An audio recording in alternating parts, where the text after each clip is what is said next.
The three of us were inducted into the Hall of Fame because they say that 30 years after Milagro Beanfield War, they say that that is the film that ignited filming in New Mexico. Wow. And now Breaking Bad, a lot of things are shooting there.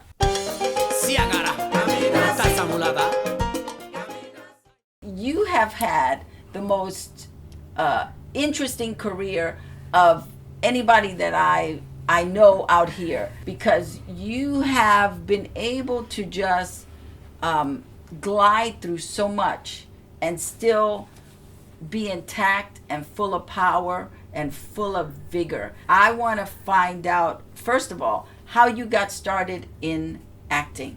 Gosh, when I was in high school, my best friend, Jack Coe, and I were collecting money for Biafra, and he and his boyfriend were doing a play, and it was the creation of the world according to transvestites. So my first play in 10th grade was actually Dancing Spring, with Vaseline and glitter on my face and feathers in my hair and long gloves and a nightie, just interpreting spring. And then my parents came to see it and said, they were Unitarian, very liberal, progressive parents. But then my father started taking me to see plays by Samuel Beckett at HB Studios. And I started to really get a taste of off Broadway. So then Max Ferra, I saw House of Bernarda Alba, and Doris Castellanos was playing Adela, and I was enthralled. And he had a grant to train teenagers. And Max Ferra. It was the creator and artistic director of Intar, that is now on Theater Row. But then it was a $1 a year building, like Wow. LATC, Yes. that was over between 10th and 11th Avenues at 52nd Street. And my apartment was on 54th. So I went there every day. Gosh, we did Yoruba. It was the whole story of the Orishas in Santeria, and I danced Ochun, and he asked me to choreograph it. Doris Castellanos actually directed that, and I went to see a Santero, and I got initiated, and went to some bembes, and really did my homework there. And I even was getting my BA at State University of New York, had something called Empire State College, University Without Walls, that was created for the dancers in Balanchine's company who had to perform and didn't have time to sit in a classroom. So I wrote a story, a whole big, huge thesis on the Yoruba coming from West Africa to the New World, to Cuba, to Miami, to New York, and all the attributes of each of the Orishas. So that's how I got my academic credits while I was choreographing and dancing that play. Then did a play for Herbert Berghoff, because after studying with Sanford Meisner at Neighborhood Playhouse, I started studying with Uta Hagen, who was just amazing. She had all of his wisdom, but not his cruelty. He was vicious. It was his last year before he had his voice box removed. Oh, okay. He had cancer, and we didn't know it. He used to smoke a cigarette, Sanford Meisner, and you'd just watch, and the smoke would go down to his toes, and about 5 sentences later, the smoke would come out. And how long were you with him? For a year, and then he left. Oh, okay. And then all the students formed a repertory company called New Conservatory Theater with our voice and speech teacher from Yale, Joan Lang. Wow. But then I started with Uta Hagen, did a play for Herbert Berghoff, and a guy came to see it who was the first AD on my first film, Night of the Juggler, that Sidney Furie directed. So Steve Keston saw me in the play, brought me to meet Sidney Furie. Universal wanted Tuesday Weld to play the lead in Brownface. Wow. And Sidney Furie said, if Julie doesn't get the role, I'm quitting my job as a director. I wanted to get the Puerto Rican accent really spot on. So I did a play that summer, and I said, I'll do this play, but I have to do it with a Puerto Rican accent. And I taped it every night, and I just refined that specific Nuyorican. And your background is Cuban, Spanish, and German. Yeah, my great-grandpa was Lico Jimenez. He was a famous pianist who composed danzón. But as a black Cuban, he wasn't accepted playing classical music in Cuba in the late 1800s. So he and his father and brother had a conjunto, and he won the Franz Liszt Award in Paris, and then he was head of composition at the Hamburg Conservatory for 30 years. So he married a German woman. My mom was born in Hamburg, but to a Spanish father with a Spanish passport. And they always called her the Eskimo. She looked Eskimo. and now they say Inuit. But then she fled to Spain in 43 and stayed there 5 years, and then came to New York when she was 21. Started working on Wall Street as a trilingual interpreter and translator. Wow. In the banks in Irving Trust Company. And your mother and father kind of immersed you in the arts. My father brought me to every off-Broadway play, Crap's Last Tape and Birthday Party and Rhinoceros, and it was the heyday of that off-Broadway really cool theater. My mom was a violinist, and her father was a cellist, and her grandpa was this pianist, and her great aunt played piano in the silent movies in Berlin, my Aunt Manuela, and she then moved to Santo Domingo. So I learned violin, and I played until 8th grade when I fell and broke my pinky taking a freighter to Bilbao from Bayonne, or from Jersey City or something, wherever it left. We were on this little freighter with 11 passengers. I guess it was the cheapest way to go. And it took forever. And I was 11 or 12, and I fell and broke my pinky. So it was the end of my violin career. Wow. Wow. And so you got immersed in theater in New York, and you would travel back and forth? To Spain. Every summer I spent 2 months in Spain with a family, because I worked as a babysitter during the year, and my parents said they would pay the freight if I paid for all expenses for the 2 months, and I'd be with a family. They had like 11 kids, and one girl named Leticia Luengo, who's a painter and a veterinarian, and I'd stay with them. So you're in New York, you're doing your acting, you got put in Night of the Juggler, and then you got a job by John Cassavetes. You were hired by John Cassavetes. That was nothing to sneeze at. Achoo! Well, I had seen Women Under the Influence, and when I was at Neighborhood Playhouse, and then Steve Caston apparently told John about me. I got a call saying, "Have you ever heard of John Cassavetes?" And I said, "Yes, yes." So he took me to a hotel room where now they don't do that. No. It's a new rule at SAG. But there were like 8 keys of each department. John's team. So I walked in my little gray suit that my girlfriend had made me, very 40s, and my hair was like down to here. And John just went like this, and then one at a time the different people went like that. I didn't know who they were. And then he said, "Here's the script. Go in the other room with my secretary, read it, read the first 20 pages. So I came out, and he said, "Do you like it?" And I said, it was called One Summer Night at that point. And he said, "Can you do it?" And I didn't know. I said, "Yeah."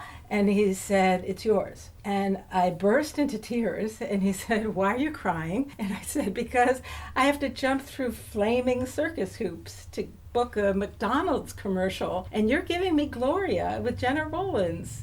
It just was that life-changing moment. They're angels in our lives. And I think that Sidney Furie for saying what he said, for standing up for me, Steve Caston for bringing me from one film to the next director, John for having the vision, and the studio for saying whatever John wants, which they don't. Now it's all a committee decision. And what brought you to California? The Freddie Prinze story. I was doing Zoot Suit on Broadway with Eddie, and understudying Rose Portillo's role and dancing in the chorus. A producer interviewed me to play the love interest in the Freddie Prinze biopic. He had just taken his own life. And then he disappeared, and then I got a call saying, "We're shooting Monday." And I said, "Shooting what?" And he said, "That Freddie Prinze story, and it shoots in LA." So here I was on like week 10 of 8 shows a week of Zoot Suits, and I had to actually hire Mike Rudell, a lawyer, to negotiate with Gordon Davidson, and it worked, and Gordon was very gracious, let me out of the contract, and I met the woman who replaced me when they just did it at the Taper. Oh, wow. And they had a reunion with the Broadway cast, the original Pantages cast, the tape, and I met the woman that replaced me. So then the biopic brought me out here to shoot, and that character was from Washington Heights, and my father's like 5th generation Washington Heights. So we went there on Sundays to see my grandma all the time. Guess what? I've got this fabulous little bundle just for you, because you are a fabulous actor. I got it for you. So what do I got for you? Let me tell you what I got for you. I got the PR cheat sheet, which every actor needs. You need to know how to do your own PR until you get that job where you can pay for a PR person. Then I have the 12-step audition. That's another cheat sheet. You know, sometimes you get freaked out at auditions and you don't know what to do. Well, my 12-step audition cheat sheet will help you and guarantee that you will slam your audition every time. And the third thing I got for you is the casting sites. I have a list of casting sites so you can go and just submit yourself for that next big part. How does that sound? It sounds good, doesn't it? And now you came out here and you were married at the time. You were just newly married, pretty Right. much. Okay. Mm-hmm. Yeah.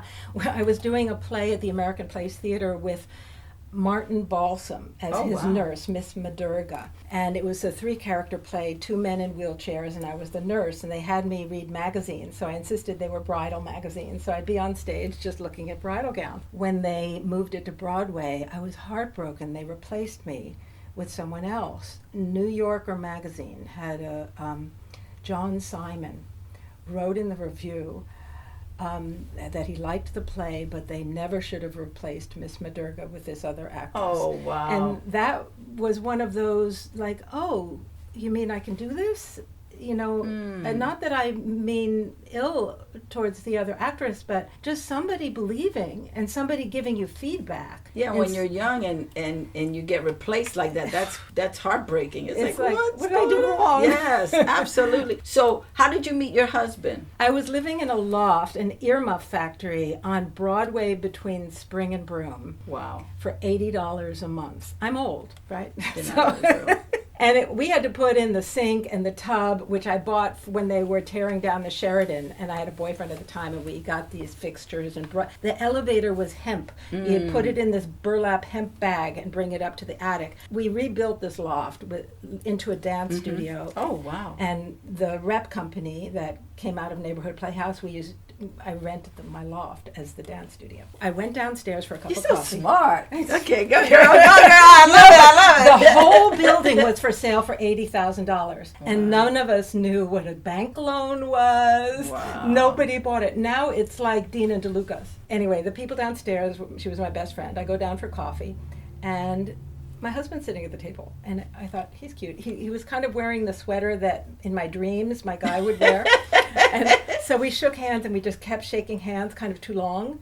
And then we went for a walk. We met this magician named Al Flosso who taught us how to make magic knots, and we've been together ever since. Wow. And what was he doing at the time? What was his He was passion or? he was producing a daily talk show called Midday Live with Bill Boggs. Oh, yes. I remember Right? that Remember show. that? Absolutely. 5 days a week, Yes. 90 minutes live. Yes. He had Otto Preminger on. He had Jimmy Hoffa on. He had everybody on. Wow. So he was exciting, you know. He still Yeah. is. He's still cute. Oh, Yeah. that is awesome. So you're in LA, you make your husband come out here. He then was working at CBS when Okay. I came out to do the biopic. So I said, I love it here. We were staying, they put me up at the Howard Johnsons on Vineland, but the Bougainvillea were playing. Yes. So I thought it was the most beautiful place on earth. So I called him and I said, we got to move to LA. So he requested a transfer at CBS, and they helped us move out here. Those companies are Wow. actually really nice. Yeah, Wow. they helped us move.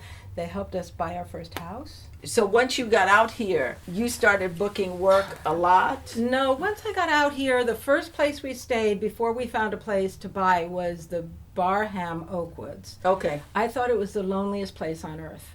Because in New York, you know, you see the token salesperson. You see people. Right. You get up and you You're see on a little people. hill and you don't And see like, anybody. Here you get in your car, you drive to an audition, they say slate, you say thank you, you do your thing, and you go home. And it's like, and he worked it all day at the network. I had no friends, I knew nobody Wow. except my godmother, who took me to meet Paul Kohner. And Walter was Big my first, agency, yeah. yes, They yes, they were doing yes. she was my International agency, I should International. say. Yes. and Carlos Alvarado and the Coners were the ones who started Wow. early handling ethnic types. But my godmother, Lily Valenti, really kind of introduced me to them, and she's another angel. She was the Titania to my great aunt's Oberon in Max Reinhardt's Midsummer Night's Dream in Berlin. Wow. So we go way back. So once you settled here and started getting your friends and started figuring out who Julie Carmen was and what you wanted to do, how did you navigate those waters? Because you kind of were, for lack of a better word, you were one of the pioneers. I mean, you were one of, for me, you were one of the first Latinas who was really working and creating a name for yourself. You know, you were getting a lot of opportunities that up until that point we didn't really have. You know, we didn't have that much. After you, the doors opened, but you were kind of the it girl for Latinas. Well, I had no clue about what you're saying. I was just in the trenches. I remember people saying, agents and casting directors, saying to my face things like, you know, Native Americans and Latinos are the bottom rung on the totem pole. Don't expect anything. You know, that's the kind of attitude I got. People telling me to have my nose made thinner, dyeing my hair blonde, wear whiter makeup, try to fit in that way, and assimilate. You know, I only played one Native American role on Lou Grant, because my hair was really long, and I don't know why. And I said, this doesn't feel right. There were all these women who were extras who were so much righter for my role. And I said, one thing, I am not as Native American, and I'm just not going to step into their territory. That's for them, you know, and I don't have the cultural authenticity. It was a well-written role, and it should have gone to somebody that it's a name-building kind of role. But, you know, the early years I did a lot of guest stars, I think coming out here with footage, and then Steve Dontonville was my agent, with footage from Night of the Juggler, and then Gloria. I went back to New York to do Gloria and came back out here. That opened a lot of doors. So you had gone back to New York to do Gloria. Now you're back out here, and you got the Ed Asner project. Lou Grant. Right. And then from that, you know, Matt Houston, Fall Guy. So you were doing all the episodics. All the episodics, okay. Right. Then I did a movie of the week. My first movie of the week was with Ron Howard as my love interest. Wow. And it was called Fire on the Mountain, and John Sackett Young wrote it, and Buddy Ebsen I was the cattle foreman on Buddy Ebsen's ranch. And the U.S. government wanted to do eminent domain because they wanted to put a mobile missile unit on our ranch. And I beat up the National Guard. And then I hated Ron Howard, who was the big developer on the next ranch, but he bailed me out of jail and wooed me and gave me, you know, we were an item. But it was a political piece.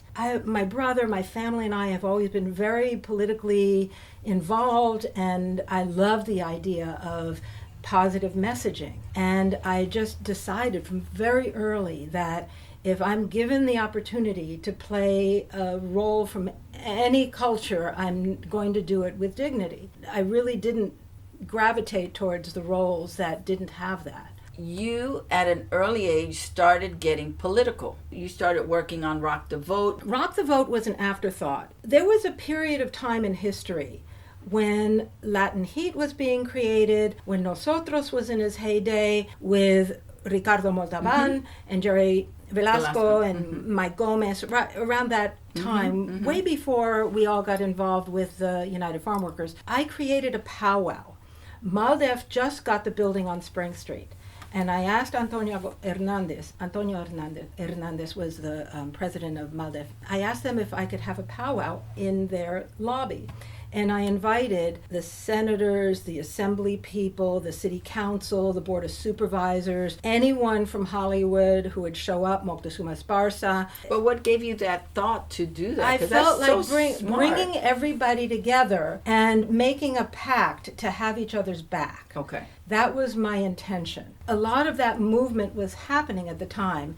And then at one point, I felt like I need a future after acting, so I want to learn how to direct. So I went to Luis Aira, who was directing a lot of commercials. He had the Pepsi Cola account and music videos, and he was a hot director and had his own company, Big Antenna. I said, teach me how to direct commercials. Let's start there. And I said, you know what? Let's do a PSA. And we did a PSA. And I got the money for it from Antonio Gonzalez from Southwest Voter Registration Education Project. They financed it. They said it got 1 million Latinos registered to vote for the 92 election. And then we did another one in 94, and I got 108 Latinas in a 60-second spot. Wow. Luis taught me how to put like the face perfect on camera, and then just, it's been copied now a lot after that. We had everybody. We had Jennifer Lopez, we had Raquel Welch, we had Gloria Molina, we had everybody that I knew. Dolores Huerta, Cesar's granddaughters, a lot of people were in it. So when we finally had these products, I had a friend named Patrick, and he was the executive director of Rock the Vote. He since passed, but I called him and I said, I've got 2 Latino spots. And he said, the networks aren't really running Latino spots. I said, look at them. He looked at them. And he called me back and he said, we have a master reel that is going to the 9 states with the highest population of Latinos. And we're going to include that in the master reel. So they were kind of our distributor. And after that, people started making. Then Luis and Southwest Voters did a lot more of these PSAs. We won 2 Clio Awards as best spot. That's fantastic. Congratulations. So, but That's it was beautiful. early. It got 1 million Latinos to register to vote in the 92 election. Beautiful. You've been acting a long time, but at some point you decided you wanted to go back to school. Well, being on the road with 2 little children is challenging. I know that people laugh at Gwyneth Paltrow, that when she griped about it, but I heard her. It's true. My son was 3 months old when I went to Pozos for 3 months with Raul Julia and Armando Sante to shoot The Penitent. Wow. And it was right after the earthquake, so the pediatrician there said, you have to just nurse. If you're going to give him a bottle, it has to be boiled for 4 hours. I mean, that's how bad the water was in Pozos, outside San Miguel de Allende. It wasn't now Pozos is more fixed up. Then I went directly to do Milagro Beanfield War, so I didn't come home for 10 months.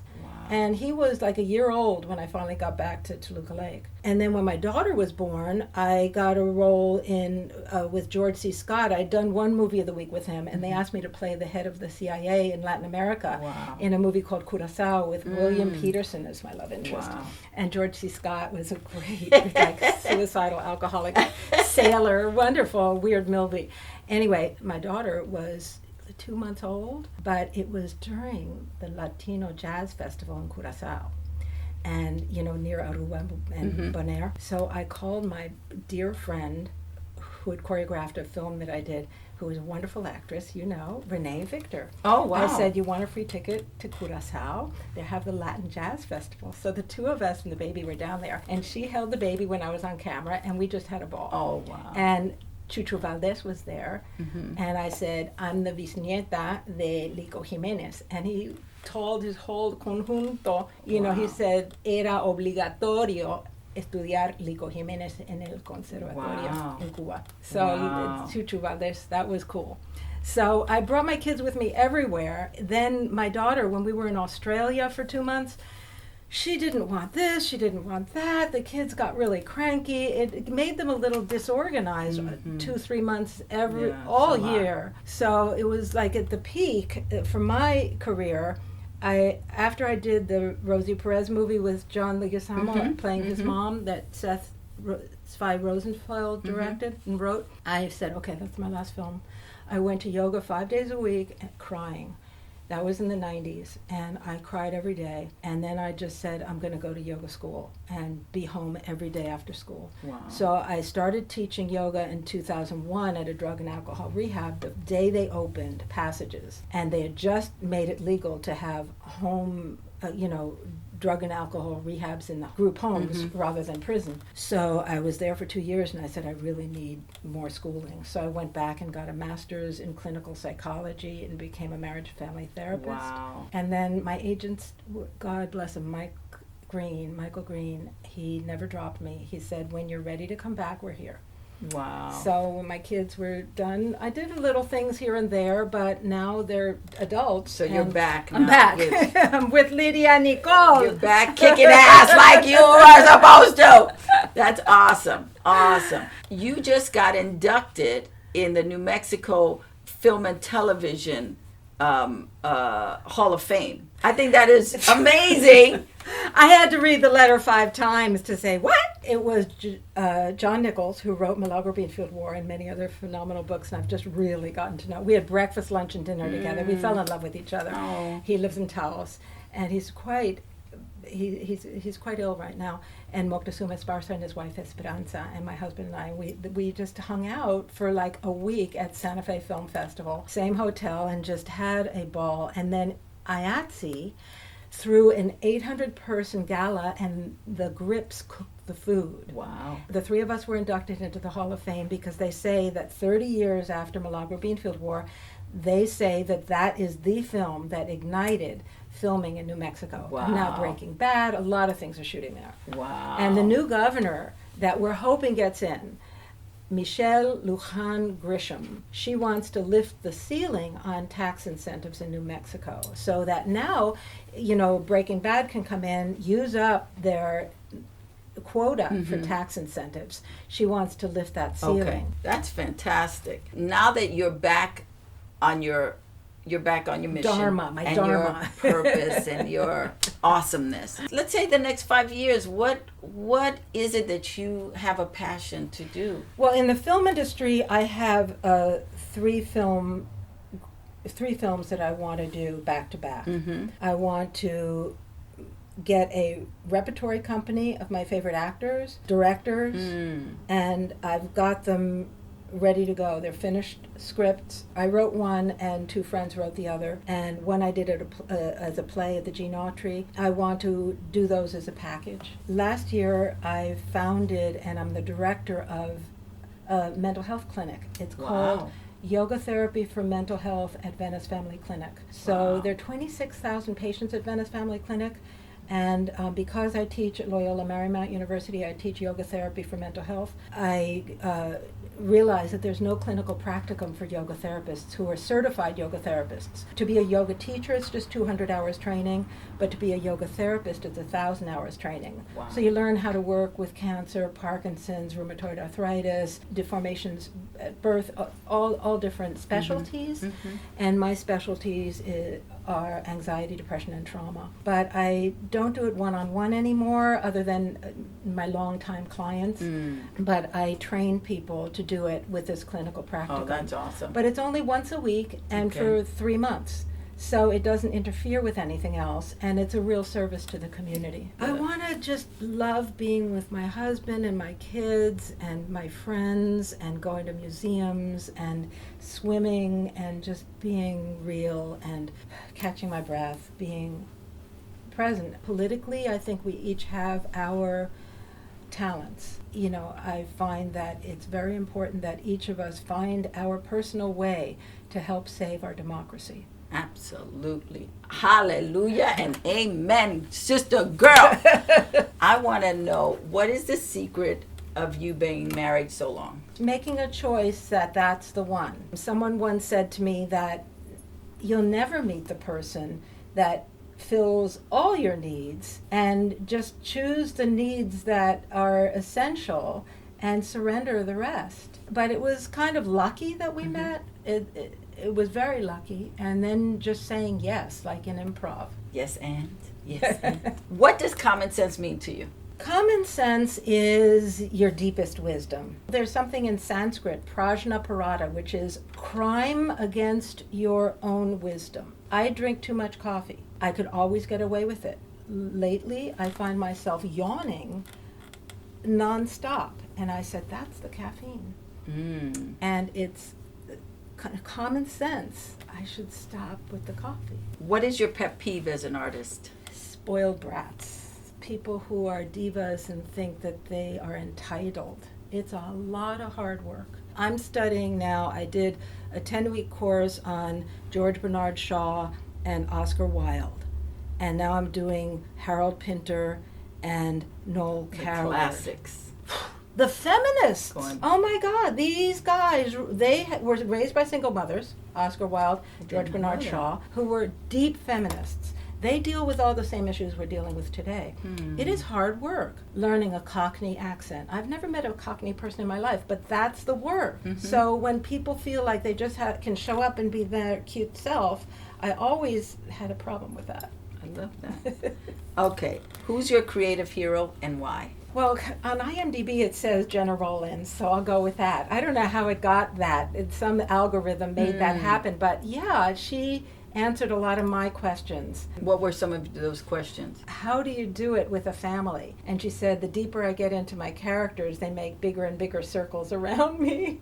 What is your favorite artistic resource book? Mine is The Artist's Way. The Artist's Way, yeah, by Julia Cameron. Yes. Right. I like Lao Tzu. Okay. Yeah. The Art of War. No, the way. I mean, I like to use the voice. I read the sonnets out loud. I have a Shakespeare teacher, Patsy Rodenberg, that I Oh, go my to in goodness. New York. And whenever she's in New York, I try to go. And she said, for your memory, just memorize a sonnet every week. And I said, you're right. I tried. It's not easy. Right, but it stretches you. It gets the voice out. Yes. So rather than just reading passively, I like to read out loud. Something embarrassing. I read out loud while I walk laps in the pool because it gets the breath going. I'm just learning so many things from you. How do you fill your creative well? That. Sex, drugs, and rock and roll. No, sex. Sleep. Seriously. Sex, and sex. I love to dance. I love to swim in when the stars and moon come out. I love to hike. I love to be with friends. When we lost the elections, I decided I'm going out with my friends whenever anyone is available. So I started just like making dates because I felt like I have to commiserate. It's like a grief group, you know? I think it took a long time to get out of there for all of us. I'm not fully out. I'm just, because it's getting worse. Yeah, but God is good and he's going.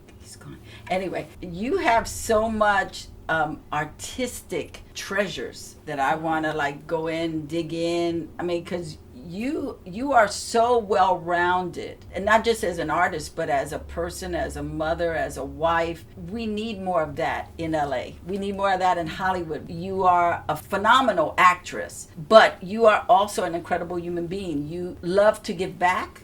You are about taking care of family, taking care of your husband. You have a really excellent way of balancing stuff. I'm sure you get overwhelmed sometimes, but you're making it all work. And the fact that you were able to step away from acting and do something that could be of service to other people and then come back and act is like the most beautiful thing. And we need more of that in Hollywood. A lot of people are doing it, you know, and I think lifelong interests, you know, like Bodie Olmos. He's a triathlete and he goes into the school system and he helps them make their own movies. You know, when I was doing Zoot Suit on Broadway, I was being trained as a drama therapist with ex-cons at Cell Block Theater, where I worked as a day job from 9 to 5 and then went and did Zoot Suit. These people were in jail for 10 years or longer, and I was the drama therapist there. So we did improvs, and all the stuff I learned in acting school, I just taught them. I think the way to learn is to teach. Yes. So anybody who has the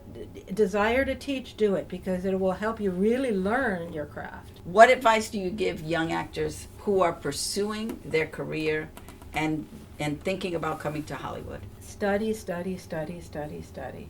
It's not about how many Instagram followers someone has. It's about being able to cut the mustard. You know, what does it mean, cut the mustard? It means like show up and do what's expected of you so that you get it on the first take, so that they make their day on budget, on time, and do a short order gourmet cooking. Do your best, which means study all the time. So you're always doing theater, and you find your wings in theater. You find your height, your power, your voice, your ability to be present moment to moment. That's everything. And that is important for film and television too. You gotta be present. Think the thought and the thought carries. So meditate.